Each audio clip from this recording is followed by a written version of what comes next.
का हमारे YouTube channel पे बात करेंगे इंडियन ऑयल शेयर के बारे में। काफ़ी सारी नई अपडेट्स आती नज़र आ रही हैं और वीडियो के एंड पर बात करेंगे कुछ डिविडेंड स्प्लिट और काफ़ी सारी कंपनियों ने नए बोनस की घोषणा भी करी है। तो वीडियो को शुरू करने से पहले एक छोटी सी रिक्वेस्ट उन लोगों से भी करना चाहेंगे, चैनल पर फर्स्ट टाइम आया तो चैनल को सब्सक्राइब जरूर कर लीजिए ताकि आने वाला सारा अपडेट आप तक पहुंचता रहे। तो फिर शुरू करते हैं आज की ये वीडियो। मैं हूं आपका दोस्त करण, स्वागत है आपका अपने ही। रूस से क्रूड ऑयल नहीं खरीदे भारत तो कितना महंगा हो जाएगा पेट्रोल डीजल, जान ले पूरी। देखिए, भारत बड़ी मात्रा में रूस से तेल की खरीदारी करता है। अप्रैल से लेकर जून में इंडियन ऑयल के कच्चे तेल में रूस की हिस्सेदारी 22 से 23% तक रही है। पहले रूस के यूराल ग्रेड कच्चे तेल पर $40 प्रति बैरल तक छूट मिलती थी, जो कि घटकर पिछले महीने $1.5 रह गई, जो कि हमने कल की वीडियो में भी डिस्कस की थी। लेकिन वो छूट अब फिर से बढ़ गई, यानी कि $2.70 प्रति बैरल हो। एक बड़ा सवाल है कि अगर भारत रूस से तेल की खरीदारी कम कर देता है तो क्या इससे कोई असर पड़ेगा। देखिए, कुछ दिन पहले भी आरबीआई के गवर्नर संजय मल्होत्रा का कहना था अगर भारत को रूस की बजाय कहीं और से तेल खरीदने के लिए मजबूर किया गया तो घरेलू मुद्रास्फीति पर इसका कोई असर नहीं होगा। लेकिन ऐसा नहीं है इनके द्वारा यहाँ पर जो बताया जा रहा है इस अपडेट में। नो डाउट कि भारत तीसरा सबसे बड़ा तेल आयातक देश है। भारत अपनी तेल की कुल जरूरतें यानी कि 85% आपूर्ति आयात के जरिए ही करता है। 17-18 की बात करें तो तेल के आयात में रूस की हिस्सेदारी सिर्फ 1.3% थी, लेकिन 2025 में यह बढ़कर 35% हो गई। इसके अलावा अगर दूसरे देशों की बात की जाए तो चीन रूस से भारत से भी ज्यादा तेल आयात करता है। इसके अलावा तुर्की से 6% तेल आयात करता है। लेकिन भारत अगर रूस से तेल खरीदना बंद कर दे तो चलो, कंपनियों को तो जो घाटा होगा ही। घाटे का मतलब कि जो प्रॉफिट डिस्काउंट यहाँ मिलता है वो अदर कंट्रियों से में तो नहीं मिलेगा। तो वहीं पर अपनी ज़रूरतों को पूरा करने के लिए सऊदी अरब, इराक, अमेरिका जैसे देशों पर ज़्यादा निर्भर होना पड़ेगा और इन देशों से मिलने वाला तेल रूस जितना सस्ता नहीं है। रूस भारत को क्रूड ऑयल डिस्काउंट पर बेचता है, कई बार तो $10 से $12 प्रति बैरल सस्ता बेच देता है। और यह सस्ता तेल मिलना बंद हो जाए तो भारत को बाकी देशों से महंगा क्रूड लेना पड़ सकता है, जिसका नतीजा यह होगा कि पेट्रोल डीजल के दाम आसानी से 8 से 12 रुपये प्रति लीटर बढ़ सकते हैं। तो सीधा इफेक्ट यहाँ पर एक बड़ा आम आदमी पर भी पड़ता नजर आएगा। कंपनियों को तो चलो प्रॉफिटेबिलिटी में फर्क देखने के लिए मिलेगा ही, और एक तरह से देखा जाए तो भारत की मजबूरी भी है और समझदारी भी। मजबूरी इसलिए क्योंकि हमारे पास खुद का तेल बहुत कम है, और समझदारी इसलिए क्योंकि रूस से सस्ता क्रूड मिल रहा है, जिससे देश में महंगाई को कंट्रोल किया। पॉइंट यहाँ पर देखने के लिए मिल रहा है, जिसको यहाँ पर समझने के लिए समझे। और तो और नो डाउट अर्निंग्स पर हमने नज़र पहले मारी थी, नो डाउट क्वार्टर के रिजल्ट्स पर डिस्कस करी थी, लेकिन एक कुछ मेन मोटिव पॉइंट्स यहाँ पर देखने के लिए मिले हैं जहाँ पर काफ़ी चीज़ें अब क्लैरिटी दे रही हैं। देखिए, अर्निंग पर शेयर की बात करें तो वो हमें यहाँ पर मिस होता नज़र आया है, लेकिन वहीं पर इंडियन ऑयल का रिवेन्यू 20.63 से अधिक % बढ़ता हमें नज़र आया। नो डाउट इन्वेंट्री नुकसान बहुत दर्ज हुआ है 6500 करोड़ का, और फिर कंपनी की उस टाइम की जो ट्रेडिंग थी 1.77% प्री ट्रेडिंग में गिरता भी स्टॉक नजर आया। लेकिन मेन पॉइंट हमारे लिए ये कि हरित हाइड्रोजन और नवीकरणीय ऊर्जा पर भी विस्तार कंपनी कर रही है और 26.33 मिलियन मीट्रिक टन की रिकॉर्ड बिक्री भी हासिल की। रिजल्ट में नेगेटिव पॉजिटिव दोनों ही पॉइंट देखने के लिए मिले हैं, क्योंकि इंडियन ऑयल कॉर्पोरेशन की अगर प्रदर्शन की मजबूत जो राजस्व रिवेन्यू की वृद्धि का चिन्ह किया, हरे प्रॉफिटेबिलिटी मीट्रिक उम्मीदों से पीछे रह गई थी, लेकिन कंपनी के कर के बाद भी 5699 करोड़ का मुनाफा दर्ज किया, जो कि पिछली तिमाही में 7265 करोड़ रुपए था। सो इन चुनौतियों के बावजूद भी इंडियन ऑयल का परिचालन हाईलाइट, रिकॉर्ड बिक्री, रणनीतिक विस्तार और एक मजबूत बाजार उपस्थिति का संकेत देते हैं। और समझें तो यहाँ पर रिवेन्यू 2.22 मिलियन INR यानी कि पूर्णमान जो था, जो एक्सपेक्टेशंस थी उससे काफ़ी ऊपर रहा। प्रति शेयर आय जरूर यहाँ पर मिस होती नजर आई, जो कि 4.95 रुपये और 5.26 रुपये के पूर्णमान से नीचे देखने की मिली। सकल रिफाइनिंग मार्जिन भी 2.5 प्रति बैरल रिपोर्ट किया गया, जो कि 6.91 प्रति बैरल सामान्यकृत था। वैसे यूँ बात करें तो समझा जाए तो रिवेन्यू अच्छा देखने के लिए मिला, लेकिन वहीं पर अर्निंग पर शेयर यहाँ पर मिस होता नजर आया। एक पॉइंट समझ लें तो इंडियन ऑयल अपने रिन्यूएबल एनर्जी पोर्टफोलियो को विस्तार करने के लिए काफ़ी ज़्यादा ध्यान केंद्रित कर रहा है। 2030 तक 30 GW का लक्ष्य है और कंपनी की योजना 25-26 के लिए करीब 33,500 करोड़ के कैपेक्स यानी कि 33,494 करोड़ के कैपेक्स के मार्गदर्शन के साथ विश्व 27 तक खुदरा आउटलेट को 48,000 तक बढ़ाने की योजना बना रही है। और जो रणनीतिक पहलों में रिफाइनरी विस्तार और हरित हाइड्रोजन की ओर भी एक महत्वपूर्ण धक्का शामिल है। तो ये एक अच्छी अपडेट है जहां पर कंपनी अपनी पेट्रोकेमिकल इंटीग्रेशन पर भी ध्यान केंद्रित करने पर जोर दे रही है, जिसका उद्देश्य 6 से बढ़ाकर 15% करना है। तो ये एक अपडेट हमें यहाँ पर देखने के लिए मिली, जो कि एक अच्छा पॉइंट था। लेकिन नो डाउट जोखिम, अगर हम यहाँ पर कुछ चुनौतियों की बात कर लें, कुछ रिस्क की बात कर लें, तो क्या रिस्क हो सकते हैं? देखिए, इन्वेंट्री नुकसान प्रॉफिटेबिलिटी को प्रभावित कर सकता है। अर्निंग पर शेयर निवेशकों के विश्वास पर भारी पड़ सकती है। वैश्विक तेल की कीमतों में उतार चढ़ाव के कारण मार्जिन के लिए भी जोखिम पैदा हो सकता है और बड़े पैमाने पर रिन्यूएबल एनर्जी परियोजनाओं से जुड़े रिस्क भी रह सकते हैं और कच्चे तेल की सोर्सिंग को प्रभावित करने वाले भी संभावित भू राजनीतिक जोखिम है। तो ये कुछ यहाँ पर जोखिम और चुनौतियों की बात हम यहाँ पर कर रहे हैं, क्योंकि हर शेयर में या हर कंपनी में कुछ ना कुछ प्लस माइनस रहता ही है। तो एक बड़ा अच्छा अपडेट जो है सीईओ द्वारा इंडियन ऑयल के दिया जा रहा है, जो वाकई में यहाँ पर समझने वाला है, क्योंकि उन्होंने एक नई अपडेट यहाँ पर दी है और इसी अपडेट्स में 5-7 नई अपडेट शेयर कर। प्रयुक्त खाना पकाने के तेल से, जो कि घरों में जो रिफाइंड यूज किया जाता है या फिर कच्चा तेल जो यहाँ पर यूज किया जाता है रिफाइंड, तो उसके विमान ईंधन का उत्पाद होगा। इंडियन ऑयल अध्यक्ष का यहाँ पर कहना है। वो किस तरह से समझेंगे? और घर या रेस्टोरेंट के तलने के बाद जो तलने वाली चीजें रहती है तेल के अंदर, खाना पकाने के तेल को फेंक दिया जाता है और इंडियन ऑयल की एक रिफाइनरी को अब उसी तेल से टिकाऊ विमान ईंधन यानी कि SAF बनाने का प्रमाण मिल चुका है। और कंपनी के अध्यक्ष रविंदर सिंह साहनी ने ये, और SAF जो कि गैर पेट्रोलियम फीडस्टॉक से बना एक वैकल्पिक ईंधन है, जो हवाई परिवहन, जो जहाजों में होने वाले उत्सर्जन को कम करता है और उपलब्धता के आधार पर विमान टरबाइन ईंधन यानी कि ATF या जेट ईंधन में 50% तक मिलाया जा सकता है। और भारत ने 2027 से अंतर्राष्ट्रीय एयरलाइनों को भी बेचे जाने वाले जेट ईंधन में 1% SAF मिलाना अनिवार्य कर। तो ये काफी फायदेमंद अपडेट है। हरियाणा में भी इंडियन ऑयल की पानीपत रिफाइनरी अंतर्राष्ट्रीय नागरिक उड्डयन संगठन और ISCC कार्सिया प्रमाण यानी कि अंतर्राष्ट्रीय जो कार्बन प्रमाण ISC है, ऑफ सेटिंग और न्यूकीकरण योजना के लिए भी विकसित यहाँ पर प्राप्त किया गया है और प्रयुक्त खाना पकाने के तेल से SAF का उत्पाद किया जा सके। तो यहाँ पर एक अप्रूवल जो है या फिर कहें कि विकास प्राप्त किया गया है अंतर्राष्ट्रीय व्यापार के तहत। और वहीं पर यह प्रमाण पाने वाले देश की एकमात्र कंपनी है और रिफाइनरी कैलेंडर वर्ष के अंत से प्रति वर्ष लगभग 35,000 टन ASF का उत्पादन शुरू कर देगी तो ये एक काफी अच्छी अपडेट देखने के लिए हमें मिल रही है।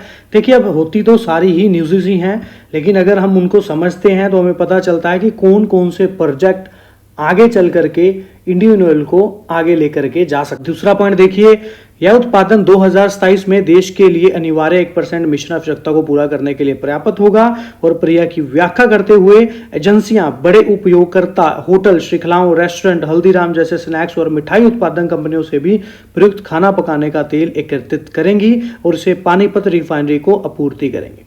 और पानीपत रिफाइनरी इस तेल का उपयोग SAF के उत्पाद के लिए करेगी। तो ये कंसेप्ट हमें यहाँ पर समझ आ रहा है और देश में इस तरह का तेल बड़ी मात्रा में उपलब्ध है और एकमात्र चुनौती इसे एकत्रित करना है।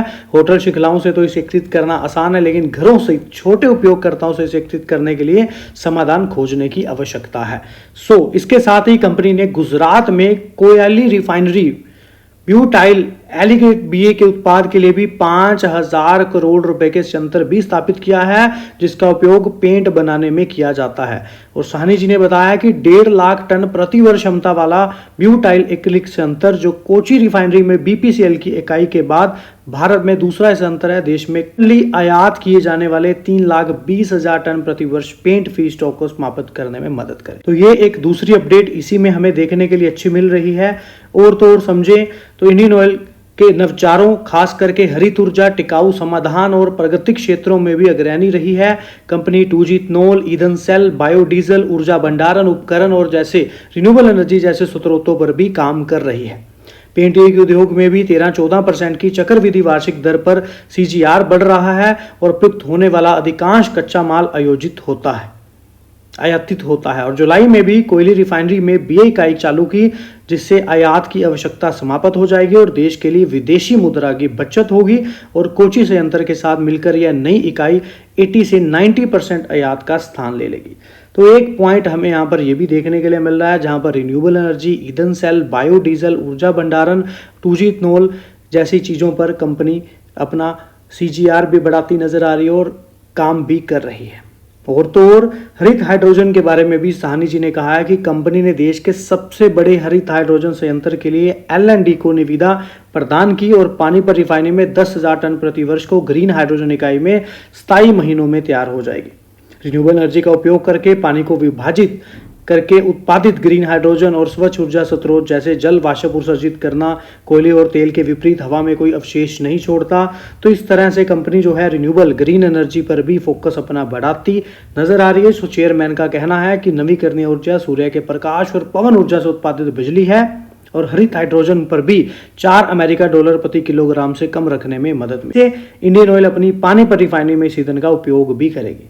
तो काफ़ी अच्छी अपडेट्स साहनी जी द्वारा दी गई हैं, नई अपडेट आती हमें नजर आई हैं। और वर्तमान में भी जो रिफाइनरियां हैं हाइड्रोक्रैकिंग इकाइयों में पेट्रोल, जेट ईंधन, ईंधन के उत्पाद, ग्रे हाइड्रोजन, जीवाश्म ईंधन से उत्पादित हाइड्रोजन का भी उपयोग करती है। और इंडियन ऑयल जो नया नवचार और तेजी से बदलती ऊर्जा गतिशीलता के अनुरूप काम करने में चुस्त और सक्रिय बना हुआ है और कई अन्य नवाचारों पर भी काम चल रहा है जिसका अनावरण उनके परिपक्व होने पर भी किया जाएगा।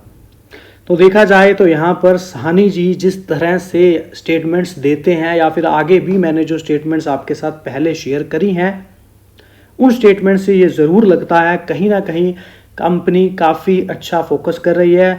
और साहनी जी जिस तरह से यहाँ पर फोकस कर रहे हैं उस तरह से नो डाउट आने वाले सालों में या लंबे समय के लिए यहाँ पर काफ़ी कोशिश रहेगी इनको कंपनी को आगे लेके जाने के लिए। लेकिन यहाँ पर मार्केट के सेंटीमेंट भी बहुत इंपॉर्टेंट हैं कि मार्केट में क्या चल रहा है, डोनाल्ड ट्रंप द्वारा क्या चल रहा है, भारत में क्या चल रहा है, सारे ही न्यूज़ मैटर करती हैं। फिर सबसे इंपॉर्टेंट चीज़ हमारे लिए क्रूड ऑयल के प्राइसेस भी हैं और तो और फिर उसके ज़्यादा इंपॉर्टेंट हमारे लिए कंपनी के लिए प्रॉफिट है कि कंपनी कितना प्रॉफिट यहाँ पर अर्न कर पा रही है।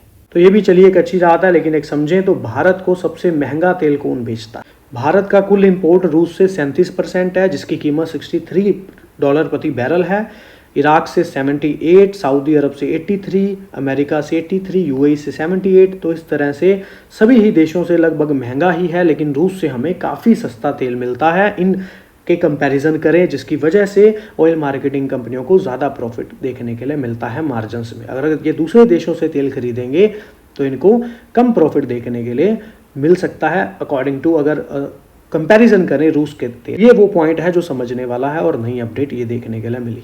सो इंडियन ऑयल में म्यूचुअल फंड का डाटा भी अपडेट होता हमें यहाँ पर नजर आ रहा है, जहाँ पर बात करें जुलाई मंथ का डाटा अपडेट हुआ है जिसमें 62 म्यूचुअल फंड्स ने बाइंग करी है और 29 म्यूचुअल फंड ने बेचा है। करीब करीब 98 लाख प्लस स्टॉक्स का चेंज हुआ है। तो क्या किया गया है म्यूचुअल फंड्स द्वारा जुलाई मंथ के अंदर, डीप जानने की कोशिश करें तो सिंपल से यहाँ पर ये पता चलता है कि पिछले 4 महीनों से यानी कि जुलाई से पहले वाले जो 4 महीने हैं उन 4 महीनों में कंटिन्यूसली म्यूचुअल फंड द्वारा इंडियन ऑयल में बाइंग आती नजर आ रही थी। लेकिन अगर पॉइंट पर समझे तो फिलहाल इस बार टॉप 4-5 म्यूचुअल फंड्स की बात करें बायर सेलर की तो आईसीआई प्रूडेंटल ने यहाँ पर 52 लाख प्लस स्टॉक्स की बाइंग करी है, जबकि इनके पास पहले से भी काफ़ी अच्छी क्वांटिटी पड़ी हुई थी, करीब 1.5 करोड़ के करीब आकर फिर 1.44 लाख स्टॉक्स के करीब अब इनके पास क्वांटिटी देखने के लिए मिल रही है। एसबीआई आर्बिट्रेज अपॉर्चुनिटी फंड द्वारा भी 36 लाख से ज़्यादा के स्टॉक्स की बाइंग करी गई और पहले भी इनके पास 63 लाख स्टॉक करीब पड़े हुए थे। क्वांट मल्टी एसिड ने भी 24-25 लाख स्टॉक्स की फ्रेश बाइंग जुलाई में करी। निपोन इंडिया ETF ने भी 3,19,000 स्टॉक्स की बाइंग करी, इनके पास भी पहले काफ़ी बड़ी क्वांटिटी है। और तो और फिर यूटीआई आर्बिट्रेज और आईसीआई प्रूडेंटल निफ्टी नेक्स्ट 50 द्वारा भी 3,12,000 1,83,000 स्टॉक्स की बाइंग करी। अब ये बाइंग और कम होती नजर आई। देखा जाए तो टॉप बायर्स में 3 बायर देखने के लिए मिल रहे हैं, जहां पर 52 लाख, 36 लाख और 24 लाख की क्वांटिटी बाय करी गई। बड़े बायर्स जो रहे। टॉप सेलर्स की बात कर ली जाए तो टॉप सेलर में हमें सबसे पहला आदित्य बिरला सन लाइफ देखने के लिए मिल रहे हैं, जहां पर उन्होंने 41.5 लाख स्टॉक बेचे। दूसरा SBI energy opportunity fund growth, जिन्होंने 30 लाख स्टॉक्स की क्वांटिटी जुलाई मंथ में बेची। उसके बाद इन्वेस्को इंडिया ने भी 30 लाख स्टॉक बेचे। बंधन आर्बिट्रेज ने भी करीब 18 लाख स्टॉक बेचे। वहीं पर आईसीआई प्रूडेंटल इक्विटी सेविंग ने भी 14.5 लाख 13 लाख स्टॉक बेचे। भारत 22 ETF के पास बहुत बड़ी क्वांटिटी है, 3.5 करोड़ की करीब, उनमें से इन्होंने 9.5 लाख स्टॉक बेचे। एक्सिस आर्बिट्रेज रेगुलर ग्रोथ की बात करें तो 8,67,000 स्टॉक्स से इन्होंने बेचे। तो इस तरह से देखा जाए तो 98 लाख के अधिक स्टॉक्स का जो चेंज हुआ है वो माइनस ही हुआ है। ऑल ओवर जो नंबर्स म्यूचुअल फंड के खरीदने वाले बायर ज़्यादा हैं, लेकिन क्वांटिटी वाइज यहाँ पर स्टॉक्स कम किए गए हैं, यानी कि प्रॉफिट बुकिंग देखने के लिए मिली। और ये जब दौर प्रॉफिट बुकिंग का जुलाई मंथ में देखने के लिए मिला है। जुलाई मंथ में स्टॉक ने काफ़ी अच्छा हाई लगाया, जहाँ पर स्टॉक 150 या 155 के करीब देखने के लिए मिला। 55 तक जा करके आया जुलाई मंथ में, और वहां से इसमें एक प्रॉफिट बुकिंग आई और जो स्टॉक को वापस से नीचे की तरफ लेकर के आई। भारत सरकार यानी कि 3 सार्वजनिक क्षेत्र की जो कंपनियां हैं, इंडियन ऑयल, बीपीसीएल, एचपीसीएल को जो एलपीजी के लिए, जो अंडर रिकवरी के लिए जो लॉस हुआ था हर सिलेंडर के पीछे 200 रुपए का करीब, वहां पर 30,000 करोड़ के मुआवजे को मंजूरी मिलती नजर आई। इस सहायता से कच्चे तेल और एलपीजी की खरीद और ऋण भुगतान और पूंजीगत व्यय को बनाए रखने जैसी महत्वपूर्ण इंपॉर्टेंट जो नीड्स हैं उसको पूरा करने में इन 3 कंपनियों को काफ़ी ज़्यादा मदद मिलेगी। सेकंड पॉइंट, यह राशि जैसे कि मैंने कल भी बताया था 12 किस्तों में दी जाएगी और सरकार ने भुगतान की समय सीमा स्पष्ट नहीं की है। 2024-25 के दौरान अंतर्राष्ट्रीय एलपीजी की कीमतें ऊंची बनी रहेंगी और आगे भी ऊंची रहेंगी। जेएम फाइनेंशियल की अगर गणना की बात करें तो वहां से पता चलता है कि 30,000 करोड़ रुपए में से इंडियन ऑयल को 14,500 करोड़ मिल सकता है, अगर प्रेजेंटली बाजार के पूंजीकरण यानी कि 7.3% के बराबर पॉइंट को समझे तो। एचपीसीएल को 7,900 करोड़ और बीपीसीएल को 7,600 करोड़ की बात यहाँ पर कही जाए। इसके अलावा इंडियन ऑयल पर मेन अपडेट ये है कि जेएम फाइनेंशियल ने अपनी रेटिंग को सेल से बढ़ाकर होल्ड पर कर दिया है और एक उचित जो है टारगेट का हवाला देते हुए 135 का टारगेट रखा है। और इसके अलावा 2027 वित्त वर्ष के मूल्य से पुस्तक मूल्य यानी कि 0.9x पर कारोबार कर रहा है और अगले 12 महीनों में 18 MMTPA 25% यानी कि अपनी जो रिफाइनिंग है, जो इनकी फैक्ट्रियां हैं, उनकी क्षमता का विस्तार करना भी इस बीच मजबूत अर्निंग की वृद्धि की उम्मीद जेएम फाइनेंशियल को दिखती इंडियन ऑयल में नजर आ रही है। आपको क्या लगता है आप भी कमेंट करके जरूर बता सकते हैं। इसके अलावा देखिए डिविडेंड तो यहाँ पर कंपनी ने फिलहाल 8 अगस्त की रिकॉर्ड डेट थी ही, फाइनल डिविडेंड अनाउंस कर ही दिया 3 रुपए का। ये भी 8 सितंबर से पहले अकाउंट्स में आता नजर आ सकता है। एनालिसिस की बात कर लें तो 30 एनालिसिस है रिकमेंडेशन करने के लिए, जहां पर 7 सेल की बात कर रहे हैं, 5 होल्ड की बात कर रहे हैं, 5 फिर बाय की बात कर रहे हैं और 13 एनालिसिस ऐसे हैं जो स्ट्रांगली बाय की बात कर रहे हैं। मजे की बात यहाँ पर यह है कि life insurance corporation of India यानी कि डीआई की कैटेगरी में देखें तो एलआईसी ने काफ़ी अच्छा स्टेक इंडियन ऑयल में बनाया और भी काफ़ी सारी खरीदारी इंडियन ऑयल में एलआईसी द्वारा करी गई है, जिससे वजह से 6.4% का स्टेक या शेयर्स यहाँ पर इंडियन ऑयल पे एलआईसी के पास है। और तो और नो डाउट कंपनी का डिविडेंड यील्ड आपको पता ही है। 2023 की बात कर लें तो 8 रुपये डिविडेंड दिया है कंपनी ने 10 नवंबर और 28 जुलाई को। 7 रुपये का डिविडेंड 2024 को भी 12 जुलाई को मिला और फिलहाल एक फाइनल डिविडेंड जो है 8 अगस्त की बात कही जा रही है, जो आता नजर आएगा। नो डाउट कंपनी की बोनस हिस्ट्री भी अच्छी रही है। 2003 से कंपनी ने बोनस देने शुरू किए हैं 1.2, 1.1, 1.1 के अनुसार। 2022 में भी कंपनी ने 1.2 रेशो का बोनस दिया। एल&टी इंडियन ऑयल की पानीपत रिफाइनरी में भारत का सबसे बड़ा ग्रीन हाइड्रोजन प्लांट बनाएगी, तो इस पर एक अपडेट आती नजर आई। लॉरेंस अर्को की सहायक कंपनी है L&T energy green tech. Haryana में इंडियन ऑयल कॉर्पोरेशन लिमिटेड की पानीपत रिफाइनरी में भारत की सबसे बड़ी ग्रीन हाइड्रोजन प्लांट बनाने की योजना की घोषणा हो गई। यह plant build on operate BO आधार पर विकसित किया जाएगा। 25 वर्षों तक इंडियन ऑयल को सालाना 10,000 टन ग्रीन हाइड्रोजन की आपूर्ति करके देगा। दीर्घकालिक साझेदारी से इंडियन ऑयल को अपने रिफाइनिंग कार्यों को कार्बन मुक्त करने और भारत के नेट जीरो लक्ष्य को योगदान देने में मदद मिलने की उम्मीद। 24 घंटे संचालित होने वाला यह संयंत्र हरित हाइड्रोजन के उत्पाद के लिए नवीकरणीय रिन्यूएबल एनर्जी का उपयोग करेगा। उत्पाद प्रक्रिया गुजरात के हजीरा स्थित एल&टी इलेक्ट्रॉनिक्स लिमिटेड अत्याधुनिक सुविधा में उच्च दबाव वाले क्षारीय इलेक्ट्रोलाइज पर निर्भर करेगी। मिशन का समर्थन करती है। हरित हाइड्रोजन मिशन के तहत भारत की स्वच्छ ऊर्जा यात्रा में एक महत्वपूर्ण कदम है और आत्मनिर्भर स्वच्छता तकनीकी की ओर बढ़ते हमें ये नजर आ रहे हैं। रूस भारत से डिस्काउंट पर कच्चा तेल खरीदता नजर आया है, क्योंकि जब से यूक्रेन का युद्ध हुआ तो रूस ने भारत को कम दामों में तेल बेचना शुरू। और अगर बात कर लें दूसरे देशों की, जैसे कि सऊदी अरब, इराक, तो ये जो देश हैं ये ब्रेंट क्रूड के करीब या उससे थोड़ा कम कीमत पर तेल बेचते हैं, यानी $80-85 प्रति बैरल, जिससे 10 से 15% तेल जो है महंगा हो जाता है। और अगर भारत मध्य पूर्व के समान मात्रा में तेल खरीदता है तो प्रति बैरल यानी कि $4 से $5 के अतिरिक्त खर्च के कारण सालाना अरबों डॉलर का अतिरिक्त बोझ भारत पर पड़ेगा। उदाहरण के लिए 20 लाख बैरल प्रतिदिन के याद पर $4 प्रति बैरल का अंतर सालाना यानी कि 2.9 अरब डॉलर का अतिरिक्त खर्च बन। एक लास्ट पॉइंट इस पर बात करें तो रूसी तेल की डिलीवरी लागत जो डिलीवरी की जा रही है उसकी अपेक्षाकृत कम है, क्योंकि रूस भारत को समुद्री मार्गों से तेजी से आपूर्ति कर लेता है। और वहीं पर हरदीप सिंह पुरी जी ने कहा है कि अन्य देशों की तेल की आपूर्ति संभव है, लेकिन ये महंगा होगा और लॉजिस्टिक की चुनौतियां बढ़ सकती हैं। पश्चिम एशिया में जंग की वजह से वैश्विक तेल आपूर्ति पहले से स्थिर है। अब ईरान पर इजराइल ने हमला किया तो ईरान ने होर्मुज जल मार्ग उसको बंद करने की धमकी दी। ऐसी स्थिति में भारत के लिए समस्या भी पैदा। तो ये कोई खबर अच्छी खबर तो नहीं है अगर ऐसा कुछ देखने के लिए। फिलहाल इंडियन ऑयल हरित जेट ईंधन उत्पाद के लिए पानीपत डीजल रिफाइनरी का उन्नयन करेगी, यानी कि इंडियन ऑयल अपग्रेड करता पानीपत डीजल रिफाइनरी को ग्रीन जेट फ्यूल प्रोडक्शन से नजर आएगा। काफी ये अपडेट देखने के लिए अच्छी हमें मिल रही है। सो इंडियन ऑयल कॉर्पोरेशन ने यानी कि नेक्स्ट ईयर टिकाऊ विमान ईंधन जो एयरप्लेन्स में ईंधन यहाँ पर डलता है SAF, उसके उत्पाद के एम से अपग्रेड करने के लिए जो पानीपत रिफाइनरी है 3 लाख बैरल प्रतिदिन की डीजल डिस्फ्राइजर इकाई को बंद करने की योजना बनाई। तो यह कंपनी कंपनी के रिफाइनरियों के प्रमुख यानी कि अरविंद कुमार जी ने गुरुवार को दी। कुमार ने नई दिल्ली में एक उद्योग कार्यक्रम में बताया कि डीजल इकाई का ओवरऑल हाल इस साल के अंत या अगले साल की शुरुआत में होने वाला है और भारत का लक्ष्य है 2027 तक यानी कि अगले साल तक जो विमान ईंधन है उसमें 1% स्थायी विमान ईंधन यानी कि SAF का उपयोग करना है, जिसे 2028 तक दुगुना करके 2% कर। सो रिफाइनरी के बंद होने से डीजल उत्पाद पर कोई असर नहीं पड़ेगा, क्योंकि रिफाइनरी के पास पानीपत संयंत्र में अतिरिक्त डीजल हाइड्रोट्रिट्स है। दैट मीन कि ये रिफाइनरी के जो डीजल बंद होने के उत्पाद से कोई फर्क नहीं पड़ेगा, क्योंकि अलग से सिस्टम बने हुए हैं। और उन्नत इकाई पर खाद्य तेल प्रति वर्ष 30,000 मीट्रिक टन ASF का उत्पाद करेगी और देश की सबसे बड़ी refiner company Indian oil SAF बनाने के लिए जो अदर रिफाइनरियां हैं कुछ कैरोसिन उत्पाद इकाइयों को भी उन्नत अपग्रेड करने पर विचार करेगी।